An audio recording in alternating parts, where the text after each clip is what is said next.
가나안을 정복하는 것은 하나님의 약속이 이루어져서 하나님의 권세, 영광이 회복되는 하나님의 나라가 이루어지는 과정을 보여줍니다. 이것은 한 개인의 인생이기도 하고 한 가정의 세워짐이기도 하고 한 교회, 한 국가에게 나타나는 일일 수도 있습니다.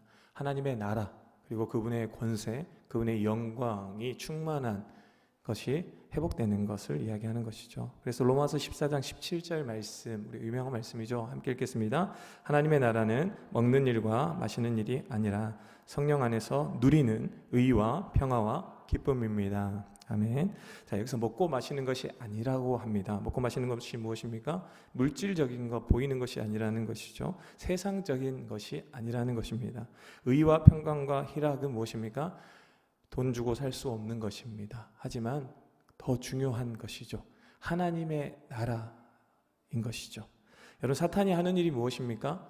성경에서 사탄이 하는 일에 대해서 대표적으로 하는 것 중에 하나가 거짓말하는 것, 또 유혹하는 것, 도둑질하는 것, 이렇게 이야기를 해요. 요한복음 10장 10절 말씀에 이렇게 말씀하죠. 읽겠습니다. 도둑이 오는 것은 도둑질하고 죽이고 멸망시키려는 것뿐이요 내가 온 것은 양으로 생명을 얻게 하고 더 풍성히 얻게 하려는 것이라. 아멘. 여러분, 사탄의 일을 알아야 됩니다. 적을 알고 나를 알아야 백전불태. 육신의 정욕, 안목의 정욕, 이생의 자랑으로 우리를 이 땅의 것에 매이게 만드는 것이 사탄의 일이죠. 쾌락을 쫓게 하고 그러다가 죄 짓게 하고 죄 짓고 나면 죄책감에 시달리게 하고 우울감에 빠지게 합니다. 이것은 불신자나 신자나 동일합니다. 우리가 하나님을 믿었다고 사탄이 그런 영향력을 우리에게 행사하지 않는 것이 아니라 여전히 유혹하고 미혹하고 우리를 넘어뜨리려고 하는 것은 여전하죠. 하나님의 자녀라는 신분, 그 생명에 대해서는 이렇게 해를 가할 수 없지만 우리가 이 땅에서의 삶을 하나님의 나라로서 의와 평강과 기쁨을 누리는 삶에 대해서는 계속해서 공격을 한다라는 것이 쾌락에 끌려가고 이기심에 눈멀게 하고 욕심으로 올가매는 것이죠.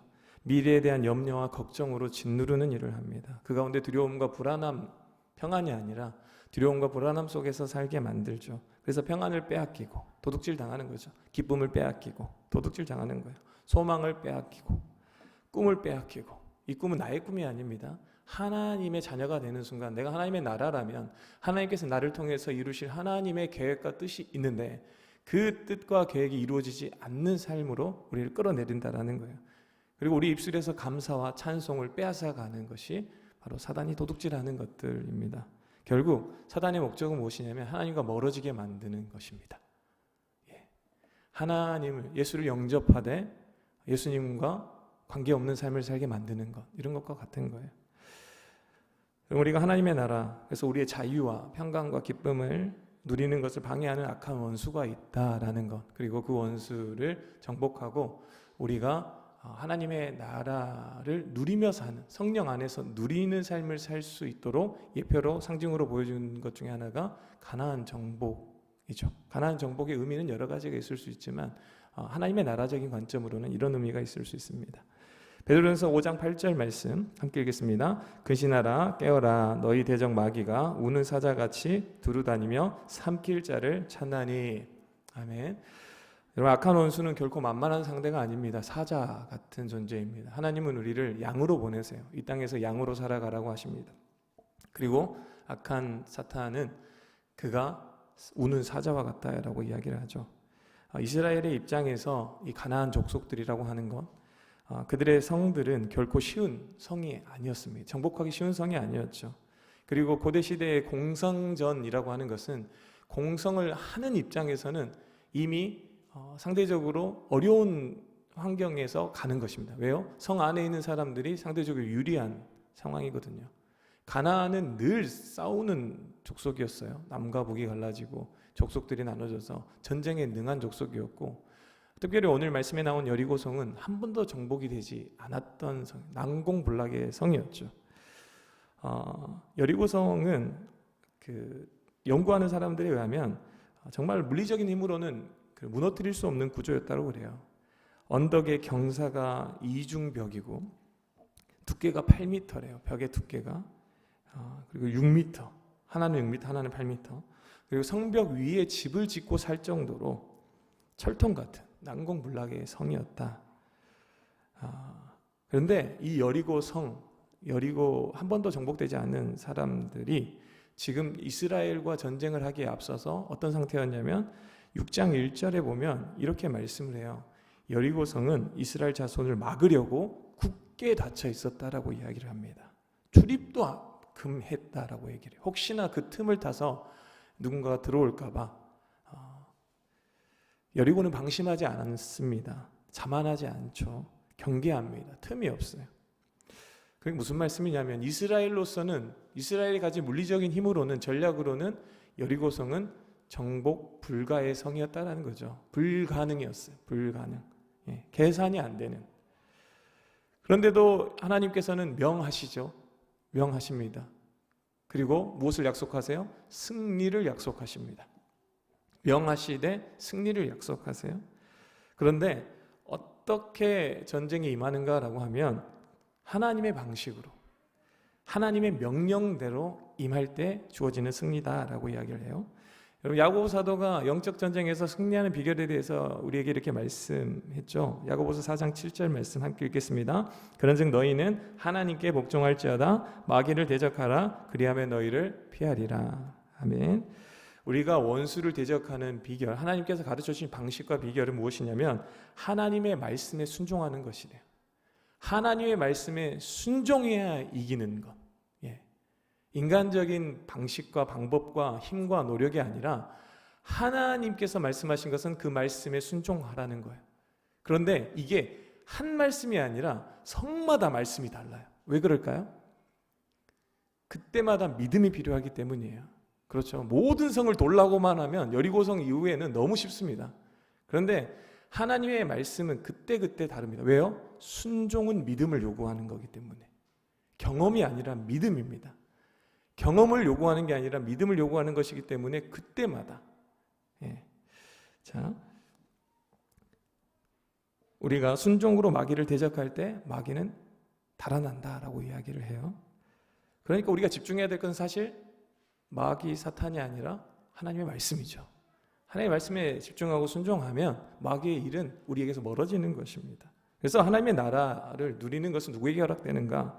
하나님의 통치하심에 하나님의 말씀에 순종하는 백성들이 경험하는 것이다. 이렇게 단순하게 이렇게 정리할 수 있는 거죠. 자, 그래서 하나님께서 말씀하신 것은 6장 4절 말씀입니다. 함께 읽겠습니다. 제사장 7은 7 양각 나팔을 잡고 언약궤 앞에서 나아갈 것이요 7째 날에는 그 성을 7번 돌며 그 제사장들은 나팔을 불 것이며. 아멘. 여러분 너무 쉽습니다. 하나님의 방법은 하나님의 말씀은 어려운 게 아니에요. 대단한 순종을 요구하신 게 아니라 할 수 있는 순종을 요구하세요. 그렇죠. 여리고성을 돌라. 올라가라가 아니에요. 돌라예요. 땅을 팔아 아닙니다. 돌라. 할 수 있는 것. 어린아이도 할 수 있는 것. 그리고 양각 나팔을 7일 동안 돌면 된다. 그러면 무너질 것이다 라고 말씀하셨습니다. 자, 히브리서 11장 30절 말씀입니다. 함께 읽겠습니다. 믿음으로 7일 동안 여리고를 도니 성이 무너졌으며. 아멘. 필요한 게 뭐예요? 믿음이에요. 믿음입니다. 지식이 아닙니다. 경험이 아니에요. 내 스펙이 아닙니다. 믿음입니다. 믿음이 필요했대요. 자, 7이라는 숫자가 상징하는 것은 성경에 상징하는 것은 완전수입니다. 하나님을 상징하기도 하고요. 자, 무슨 말씀이냐면 하나님의 약속은 반드시 이루어진다. 약속하신 분이 이루신다라는 약속이죠. 그러니까 이 6일이라는 시간의 과정 속에서 하나님을 신뢰하고 하나님을 믿기 때문에 그분의 뜻이기에 순종하는 자가 누리는 승리의 약속인 것이에요. 그런데 거기에는 무엇이 필요해요? 믿음은 필요하게끔 설정해 놓으셨어요. 자, 그렇게 해서 순종할 말씀 중에 하나가 무엇이냐면 너희 입에서 아무 말도 내지 말라라는 말씀이에요.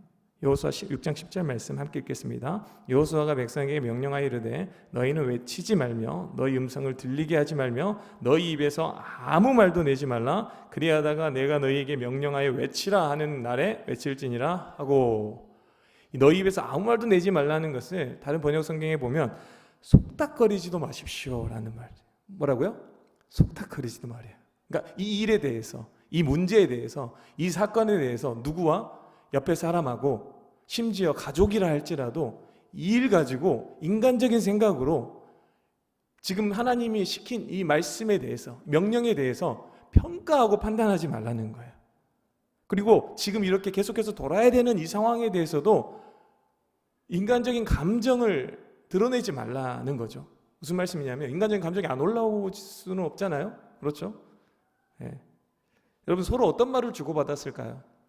여리고성을 도는데 격려가 되고 위로가 되고 소망이 가득한 말로 서로 주고받으면서 돌았을까요? 얘기하다 보면 무슨 얘기가 나오겠어요? 이렇게 해서 전쟁을 이기겠냐라는 말이 나오겠죠. 인간적인 생각이 나오니까. 칼을 들고 창을 갈고 무기를 준비해도 승산이 없는데 계산이 나오는 거죠. 이런 바보같이 여리고성을 걸어서 돌아다닌다고 무슨 일이 일어나겠느냐? 하나님의 말씀에 대한 불신앙의 말들, 불평의 말들, 불만의 말들. 심지어는 가만 보니까 여리고성 저 높은 데서 돌 하나만 집어던지면 우리 맞아 죽을 수도 있는데 왜 돌라고 하지? 라고 하는 그 불안감에 섞인 말들도 나오지 않겠습니까? 부정적인 말과 불평과 불만과 원망은 그들이 한 억지스러운 소리는 아닙니다. 이성적이고 합리적인 소리들이에요. 그러나 그 소리들은 하나님께 순종할 수 없게 만든다는 거예요. 하나님의 일을 가로막는다는 것이죠. 왜요? 하나님께서는 7일 동안 다 돌고 나서 무너뜨리게 하시는 그 약속이 있는데 그것을 가로막는다는 것이죠. 여러분 잠언 25장 11절에 보면 우리에게 말하는 지혜를 가르쳐줘요. 함께 읽겠습니다. 경우에 합당한 말은 아로 새긴 은쟁반의 금사가니라. 유명한 말씀이죠. 말을 잘하는 것을 사모해서 지혜로운 말을 하기 위해서 때에 맞는 말을 하기 위해서 정말로 그런 말을 하기 위해서 사모하는 말씀입니다. 내가 이 상황에서 이 사건 속에서 무슨 말을 해야 되나? 어떤 말을 해줘야 될까? 아내에게, 남편에게, 자녀에게, 성도들에게 무슨 말을 해줘야 될까? 어떤 말을 해야 될까? 생각하면서 이렇게 붙들게 되는 말씀이죠. 그런데 잠언 성경에는 이런 말씀도 있어요. 잠언 17장 27절 말씀 함께 읽겠습니다. 말을 아끼는 자는 지식이 있고 성품이 냉철한 자는 명철하니라. 아멘. 무슨 말씀입니까? 말을 안 하는 것도 지혜라는 거예요. 무슨 말을 해야 되겠다는 게 아니라 말을 안 하는 것. 무슨 말입니까? 인간적인 말을 안 하는 것이에요. 인간의 말을 안 하는 것.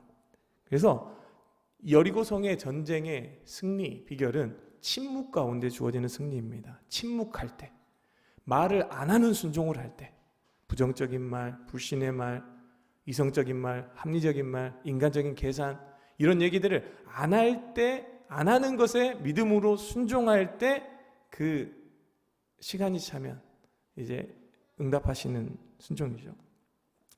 우리가 어떤 일을 겪을 때 어떤 사건을 만났을 때 사람들에게 이야기하고 싶은 생각이 많이 들지 않습니까? 내 옆에 사람에게, 내 남편에게, 내 자녀에게, 또 이렇게 교회 교우들에게 기도 제목이라고 하지만 사람에게 말하고 싶은 거예요. 사람에게 말하고 싶은 마음이 들 때가 있죠. 그런데 그때 무슨 말씀입니까? 사람에게 가지 말고 남편과 대화하지 말고 아내와도 대화하지 말고 지혜로워 보이는 누군가와 이야기하지 말고 사람을 향한 모든 소리, 그 소리를 멈추고 침묵하고 하나님 앞에서 기도로 머물기로 작정하라는 거예요. 응답하실 때까지. 자, 이런 의미인 거죠. 그리고 그렇게 기도의 자리에 머물러 있을 때 하나님께 평강이 임하고 하나님의 일하심을 경험하게 되는 그것을 말씀하시는 것이죠. 자, 두 번째 소리입니다. 양각 나팔 소리예요. 여호수아 6장 8절 말씀입니다. 함께 읽겠습니다. 여호수아가 백성에게 명령한 대로 제각기 순양 뿔나팔을 든 7 제사장은 주님 앞에서 행군하며 나팔을 불었고 주님의 언약궤는 그 뒤를 따랐다. 그 당시에 나팔은 두 가지 종류가 있었다고 그래요. 이렇게 그 금속 나팔과 이렇게 그 동물의 뼈로 된 뿔나팔이 있었다고 해요. 은나팔이 많이 쓰였는데 은나팔은 전쟁에서 주로 사용된 나팔이었답니다. 사실 이 상황에서 전쟁이라고 한다면 은나팔을 불어야 되죠. 그런데 양각나팔, 순양의 뿔로 만든 나팔은 어떤 의미냐면 제사에 사용된 나팔이었어요. 예배 때 쓰인 나팔이었습니다. 그러니까 하나님의 임재를 상징하는 나팔 소리였어요. 그 소리의 상징은. 그러니까 양각나팔을 불라라고 하는 것은 지금 임하는 마음의 태도가 예배드리는 마음이라는 거예요. 전쟁에 참여했다기보다 하나님의 임재를 사모하는 마음. 그래서 하나님의 임재를 선포하는 소리가 계속 울리는 거예요. 양각나팔 소리가 울릴 때는 하나님 우리와 함께 하신다. 하나님이 우리와 함께 하신다. 하나님이 소망이다. 하나님이 승리를 주실 것이다. 하나님의 임재에 대한 소리들이 계속 들리는 것이죠. 사람은 침묵하고 믿음의 소리인 것이죠. 우리의 말로 이야기하면 감사의 소리이고 찬송의 소리이고 기도의 소리인 것이에요. 그래서 전쟁에서 승리하자는 나팔을 부르는 게 아니라 그 현장 속에서 하나님이 임재해 주시기를 바라는 감사와 찬송의 소리들이라는 것이죠. 이게 바로 순종해야 될 소리라는 것입니다. 그리고 마지막으로 한 가지 더 순종의 소리를 나누자면 여리고를 행진하는 발자국 소리입니다. 무슨 소리요? 발자국 소리입니다. 자, 상상해 보십시오. 그 이스라엘 사람들이 정말 수많은 사람들이 여리고를 도는데 들리는 소리가 어떤 소리예요? 양각나팔 소리. 그리고 어떤 소리? 발자국 소리만 들려요. 다른 소리는 아무 소리도 들리지 않습니다. 7일 동안 저벅저벅 걷는 그 소리. 그런데 저벅저벅 걷는 그 사람들의 마음이 여호수아처럼 담대했을까요? 그러진 않았겠죠. 감정의 요동도 있었을 테고 생각도 많았을 테고. 근데 말하지 말아가지고 말을 안 할 뿐이지 여러 가지 감정의 복잡한 생각과 이렇게 느낌이 있었을 거 아니에요? 담대하진 않았을 것입니다. 걸으면서 눈치를 봤겠죠. 아까 말씀드린 것처럼 적들이 어떻게 할까? 내다보고 있잖아요. 돌이 날라오면 어떻게 하지? 뜨거운 기름을 부으면 어떻게 하지? 눈치를 보는데 눈치를 보면서도 어떻게 해요? 계속 걷고 있어요. 이게 어떤 소리라고요? 순종의 소리예요. 그 대열에서 이탈하지 않는. 근데 하나님 이걸 무엇으로 보시냐면 믿음으로 보신다는 거예요. 마음으로 불안하고 걱정과 염려가 되더라도 대열을 이탈하는 사람은 없었다라는 거예요. 그 광경을 하나님이 보고 계시죠. 여리고 백성들도 보고 있는데 하나님도 보고 계십니다. 하나님 마음이 어떠셨을까요? 너무 기쁘지 않으셨을까요? 말도 안 되는 상황 속에서 이해되지 않는 명령, 하나님이 말씀하셨다고 하니까 순종하면서 걷고 있는 사람들, 여리고 사람도 이스라엘 사람도 그 주변 누구도 이해할 수는 없지만 하나님이 말씀하셨다는 것 때문에 그 대열에서 이탈하지 않고 묵묵하게 그냥 걷는 거예요. 무슨 소리를 들어도. 다른 사람은 어떻게 평가할지 몰라도 하나님은 그 장면을, 그 걸음 소리를 들으면서 이게 어떤 소리예요? 순종하는 소리다. 순종하는 소리다.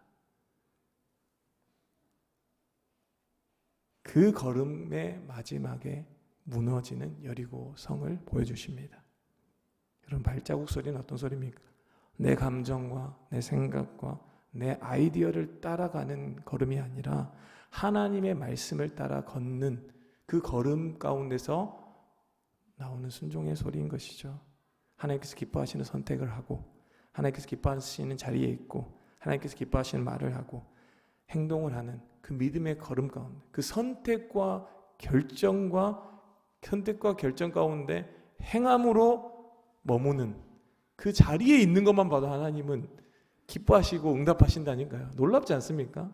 우리가 어떤 신앙의 열심을 내서 하나님 앞에 기도를 40일 금식 기도를 하고 어떤 물질을 이렇게 다 내서 드리면서 하나님 응답해 주십시오라고 했을 때 우리 인간적인 생각으로는 거기에 응답하실 것 같은데 그게 아니라 하나님은 연약할지라도 담대하지 못할지라도 불안할지라도 말씀하셨다면 그 말씀의 자리에 머물러 있는 것만 보시고 응답하시는 하나님이세요. 얼마나 감사합니까?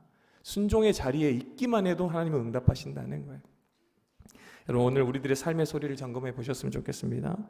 하나님의 귀에 우리의 삶의 소리가 어떻게 울려 퍼질지 생각해 볼 때 우리의 삶에 순종의 소리들이 울려 퍼질 수 있기를, 그래서 그 순종의 소리가 하나님의 응답되는 그 시간까지 갔을 때 정말로 응답하셔서 우리로 하여금 정말로 우리가 믿음으로 감사하고 믿음으로 찬송했던 것이 진실로 간증의 찬송과 간증의 감사가 되는 그런 은혜가 저 여러분의 삶에 있기를 바랍니다.